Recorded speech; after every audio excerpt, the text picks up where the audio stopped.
is a consultant, who working as a consultant in gastroenterology, Apollo Chennai. Plus, U-turns in JAK inhibitors.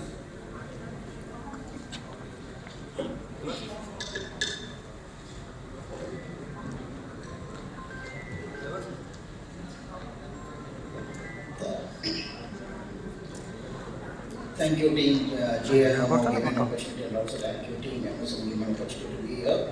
And it's really a great pleasure to present this topic in front of all you excellent professors of India.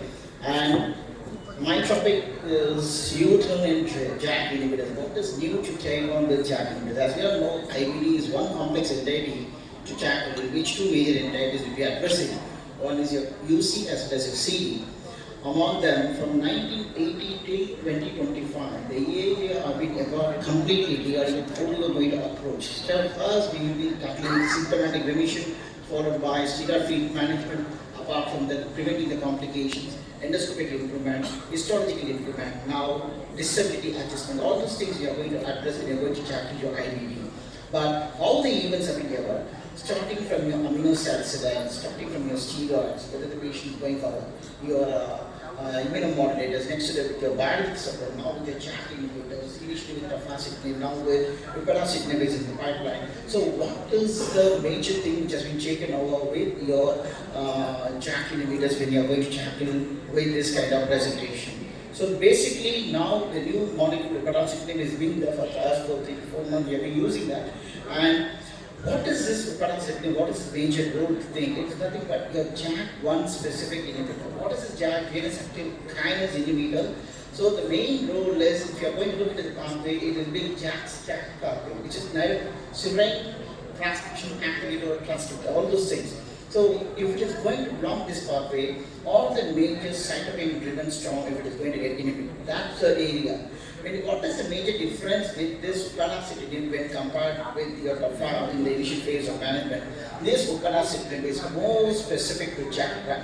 So it's going to block your JAK1. Thereby even the adverse events will be more restricted when you're going to use your tafasitamab, which will be having JAK1 as well as JAK3 specifically, rather than only on JAK1 topic. So this is one the major differentiating mechanism which is going to consider, and with this difference we can able to consider the tafasitamab, even though initially we have been trying in the management of ulcerative colitis. So why ulcerative colitis? It has been worked well with your tafasitamab. Now Crohn's disease, not much of role with your tafasitamab. Major because your UC is a cytokine driven pathway in which interferon gamma role has been taking a major part. But your Crohn's disease is mainly by an ancient 12 as well as 33 divided pathway. So these are the things which made other molecules not have a potential defense mechanism to tackle this kind of presentation. So what is the basic? The whole molecules, we are going to address with the biologics, so many adverse events, how are you going to use that, and what is the basic biologics, how are you going to switch over, the patient is going to respond to the therapy or not. Still, we are having a lot of questions, there's so much of debate is happening, starting from your influxing, starting from your adalimumab, starting from your early aspects, now in golimumab, when you have been using, but even then, we are still having more, because of financial constraints in India, it will be very difficult task to reach each and every population. So now, the whole JNS active kinase inhibitor has been taken a role in which we are going to use at a reasonable dose once daily regimen will be having significant potential response even if the patient is biologic naive or even in the background of failure. If the patient is not going to respond even to biologics at that point of time, also you can able to consider this kind of management. So ideally, it will be rapid onset because usually when you are going to consider the maximum efficacy, you will start from 1 to 2 weeks with your biologics, but theirs will be starting within a duration of time. Within 24 hours, the action is going to get progress. And the usual, when compared to your tafasitamab with your upadacitinib, the off-life will be slightly on the higher side with your upadacitinib when compared to other molecules, and you are going to take your oral intracellular tyrosine kinase based serine STAT mechanism based pathway inhibitor, nothing but your upadacitinib, which is going to take on with the new molecules to be considered. So as we discussed, this is the cytokine receptor family in which it is going to get a target action. So JAK1 potency when compared to other molecules, the 50 times selectivity with the JAK2 and more than 130 times selectivity with the JAK3 when compared to others. That's why upadacitinib will be having more potential role of JAK1 inhibition when compared to other molecules. So this is what more theoretical. Mainly, we need to be eliminated by feces as well as urine and rapid half-life that we are not supposed to remove, forget. And the distribution mainly by 50%, more than 50 is going to bound your plasma proteins. And one thing we are not supposed to forget that whatever the best of molecules you are going to choose, more than 30 to 40% in our scenario, still we couldn't able to achieve a significant histological as well as endoscopic healing rate when you are going to tackle a patient with inflammatory bowel disease. So, in order to provide that, in order to restrict the major adverse events, JAK1 specific pathway. See, if you are looking into that, if you are going to use the JAK inhibitors like your TOFA, you will be coming across with a latent TB, you may be landing with a major acute coronary event, some patient may have venous thromboembolism, some patient may have lymphoma, malignancy like presentation. So when you are going to use JAK specific inhibitors, this kind of adverse events will be more significantly controlled. That's why the role of the and your anemia, the thrombocytopenia, because JAK2 will be having erythropoiesis as well as hematopoiesis, there will be having a significant potential role. When you are going to use JAK1 specific inhibitor, those things will not be getting much augmented. At that point, you can able to restrict this kind of adverse events. That is why nowadays, and compared to your tafasitinib, upadacitinib still is having the higher role to tackle the patient. And from 2018 right now to 2022, JAK1 more specifically, as I already discussed, various infections, starting from your herpes zoster, your dyslipidemias, your, and maintenance, not only for induction of QC as well as maintenance, even for Crohn's disease for induction as well as maintenance, you are going to consider your upadacitinib. And the huge list of treatment is being where initially we are not being used mainly for psoriatic as well as rheumatic conditions being tried much. Now in the area of IBD, the harm mentioning has been taken out. And apart from that, what is the dosage guidelines you need to choose? Always you should not forget, for tafasitinib, if you are going to use means 10 milligrams being in the initial phase for a duration of 2 to 8 days. We need to see that the patient responding or not. If the patient doesn't respond even after 8 weeks of therapy with the TOFA, that means the patient is primary non-responsive. Then we can increase the dose from max up to 16 weeks, and then we can see whether the patient is responding or not. Even after that, if the patient not responding, ideally switch over to body like Upada is very, very important. When you are going to consider upadacitinib, what is the dosage? The induction will be around 45 milligrams for the duration. After that, the maintenance you need to give at a rate of around 30 milligrams over a period of around 8 to 12 weeks for using, and mainly for 12 weeks in the variant of Crohn's. For Crohn's, all the induction will be in 45 milligrams, and the maintenance either you can go by 30 or you can go by 50. If the Crohn's severity is less, you can go by 50. If the severity is more, you can go by 30 milligrams. But when you are using higher dosage, as the day progresses in Crohn's, the response rate is likely. Because I said that we should not forget. And apart from that, what about the specific population like pregnancy, or lactation, your geriatric, pediatric, as well as hepatic impairment, as well as renal impairment? Once the patient in EGFR, if it is going to be less than 30, at that point you need to reduce the dose. You either with the TOFA as well as upadacitinib, you can give only at the duration of almost the induction phase will be okay, but the maintenance you should not go more than 8 weeks of therapy. But at a dose of almost around 15 milligrams that we can consider for hepatic and renal impairment. In hepatic impairment, once a patient is going for child B on C cirrhotic event, so ideally we are not supposed to use this kind of molecule. In pregnancy, it has not been approved well and no major indication will be reported. And for lactating women, we are not supposed to consider. And geriatric population, there are papers to look for the role of upadacitinib to continue to assess. And for pediatric, still we need more papers to document. But from 16 years or there, some events have been reported to use with upadacitinib. As I discussed, the various disease populations are there, 15, 30, and 45. The adverse events, very important.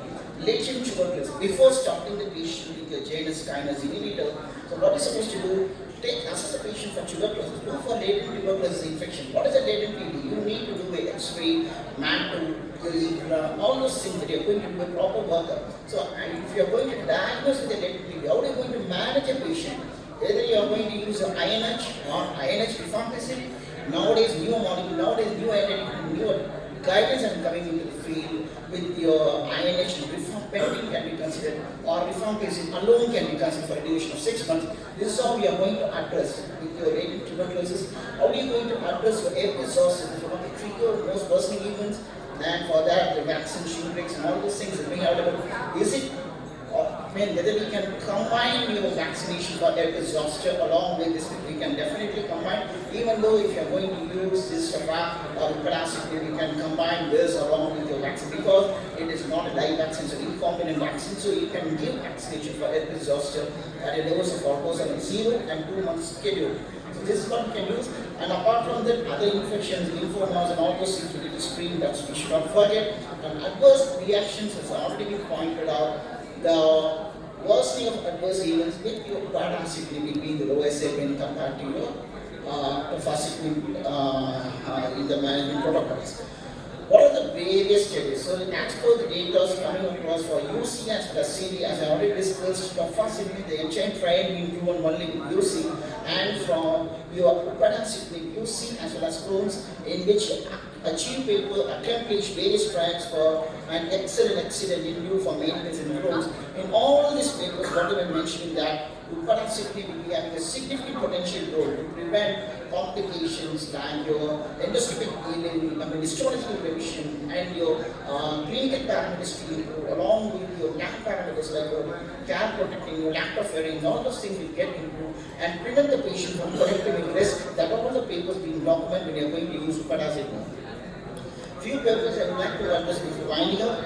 So this paper, if you are going to see in advanced therapy, so if the patient is going, always when the patient is having biologic response, biologic name or biologic failure, always you can consider upadacitinib still. It's very easy available molecule, orally you can choose. So upadacitinib, even though if the patient is very on prior biological support and the patient not responding, you can consider upadacitinib still in the higher line. And in this paper has an induction maintenance therapy for severe acute UC. What is a severe acute UC? It's very important. See, if the patient is worsening of events, as per Oxford criteria, the patient is not responding to the treatment. What are the various treatments? That's called rescue regimen for your acute severe UC. Once the patient is going to start on steroids and the patient is not going to respond, so what is the second line of treatment? Either you're going to switch on to infliximab, 5 milligrams per kg dose. After that, if the patient, 5 milligrams. If the patient is not going to respond to that, so next line of molecule, what you are going to choose with your cyclosporine. Even after that, if the patient is not going to respond, we need to choose the patient for colectomy. So in this kind of background, we can consider upadacitinib still having been used to prove on the beneficial role. When you are going to induce at a rate of about 45 milligrams for duration 2 weeks, the patient shows significant beneficial response. That's what the paper mentioned. And these are the key outcomes. So 15 maintenance as well as 45 induction. The patient may have a superior remission rate when compared to the placebo over a duration of time. And these are all the other papers to quantify the beneficial effects of your upadacitinib along with your Crohn's, as I already discussed with your Excel as well as Exit paper. Very importantly, you need to give a maintenance duration of almost around 12 weeks, and as you remember that the Crohn's still, even then when you are going to give a maintenance duration for 12 weeks, the significant endoscopic mucosal healing will be slightly lesser when compared to other molecules. That is what the paper will mention, but we need to try, if the patient has financial constraints, no major contraindications, definitely we can able to consider this in the hormone to tackle the patient with Crohn's. And as already been discussed, maintenance trial and endoscopic response, all these things, upadacitinib will be significantly outperform your other molecules we are going to tackle. And from your JCC paper, your journal of Crohn's and colitis, this is what they mentioned about your induced long-term protocol trial. They've been looking into that. When you're going to give for a duration of almost around 52 weeks of maintenance with your upadacitinib, that showed a significant remission, endoscopic response, endoscopic remission, all these things at a dose of almost around slightly in 30 milligrams dose in Crohn's disease. The patient will be having good response when compared to other molecules. So why I would like to point out this picture, see the steroid-free remission will compared to with your tofacitinib in upadacitinib length will be the highest side in this paper that has been proven. And so the clinical response with JAK along with TOF as well as upada always in the higher side when compared. And fistulizing Crohn's, there are papers to document, and Very important, dual therapy is still now addressing high, whether you're going to combine with your anti-TNF, with your anti-interleukins, whether you're going to combine with your paracetamol, vedolizumab, infliximab. What is the dual therapy? Dual therapy, we need to be very cautious if the patient has significant failure, no response, refractory to using treatment, then we can consider. At that point also, upadacitinib is still in the higher side to consider to target the patient when you're going to address. So combination therapy with another biologist can try, but we need to be very cautious. Only in refractory patients we need to make an attempt to try. Apart from that, just like that, and we need to make sure that the immunosuppressive guidance, all those things, along with infection control programs, all those things be established properly before starting this kind of molecules. As I already discussed, in the ASUC, acute severe UC, as the Oxford criteria, you need to take into account when it's a patient not having significant response. You can add upadacitinib, which has been shown a significant potential to consider in your acute severe ulcerative colitis guidelines. And apart from that, before concluding, we should not forget, even with the best of molecules, 30 to 40% will not be having a significant response, and serial assessment and over a duration of time, this patient will be evaluated, and we are using right from the basic molecule, the higher generation, and to whom we are going to address, how we are going to analyze the clinical presentation, and what is the role of JAK inhibitors if you are going to use prior to that, assessing the patient for infective guidance, and along with all these things, we need to have a strong establishment guidance has to be there. And once if you are going to in this field, once we are going to initiate your paracetamol, and we need to assess for a duration at least 45 milligrams of induction along with 30 milligrams of maintenance for a duration of 8 to 12 weeks of therapy, will be having a significant potential response that has been shown in most of the papers in recent data to come across. Where there is, I'm happy to rest my presentation. Thank you all for patience. Thank you, sir, for our next presentation. Any questions from audience? Yes, sir. 2 years of starting you have this study. Yes, sir. They actually Is a lifelong disease. yes. As per the papers, what I mentioned, recent analysis, all these things, they have been tried, they have been given up to 3 years. That's the maximum duration they have been tried to upadacitinib.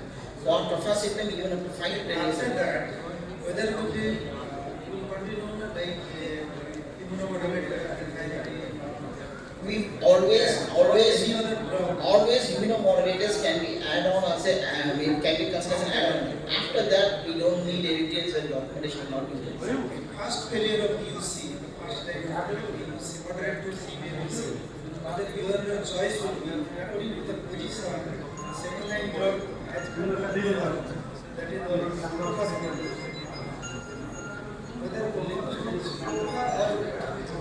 As per the guidelines, the best molecule will be the tofacitinib in the initial phase. But now, in order to prevent the adverse events and in order to protect and endoscopic remission will be having more potential role with your upadacitinib, that's what we given. But when you are going to choose for Crohn's, I didn't know. But for UC, upadacitinib is still having a higher chances to have a better response to treatment.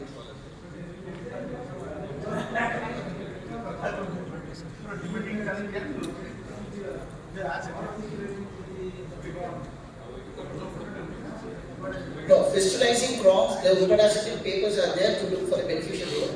But even though for fistulizing Crohn's, the best type of molecule is still infliximab.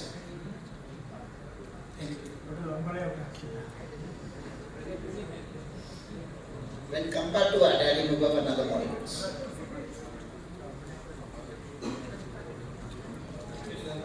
Thank you very much.